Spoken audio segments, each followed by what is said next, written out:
नमस्कार शेतकरी मित्रांनो, मी भगवान मनकुळे व्हॅनपर्यंत कंपनीचा प्रतिनिधी। आज आपण हिंगोली जिल्ह्यामध्ये पिंपळखोटा या गावी कल्याणकर सरांच्या प्लॉटवर हळदीच्या प्लॉटवर आलो आहे। तर बघू शकता हा पूर्ण प्लॉट आपल्या व्हॅनपर्यंतच्या ग्रेडमध्ये सक्सेस झालेला आहे आणि हा शेजारचा बघा अदर ग्रेडचा। तर थोडक्यात आपण भाऊला परिचय घेऊ आणि त्यांचा रिझल्ट बघू काय म्हणतात ते। तर तुमचा परिचय सांगा।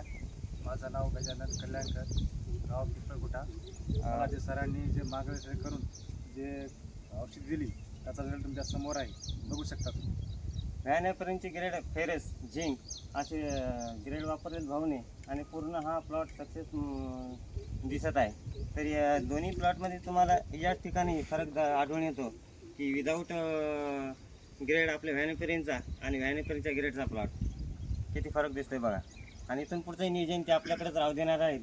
त्यामुळे आता पुढचा ग्रेड आता हा स्टेज आता यांची पूर्ण झाली वाढीची आणि पूर्ण हा ग्रेव्ही बघा पूर्ण सेट झालेली आहे। काळोखी पानावर पानाची जाडी बघा। आता यांना आपण 1261 देणार आहोत की ज्यामध्ये 61% फॉस्फरस आहे आणि NV फॉर्ममध्ये असल्यामुळे जो फॉस्फरस आपल्या जमिनीत लॉक झाला आहे तो ओपन करण्याचा त्याच्यामध्ये जी ग्रेड वापरला आहे, त्यामुळे 1261 हा सक्सेस ग्रेड आपण त्यांना देणार आहोत। त्यांचा पण रिझल्ट आपण पुढच्या व्हिडिओमध्ये नक्की घेऊ। धन्यवाद।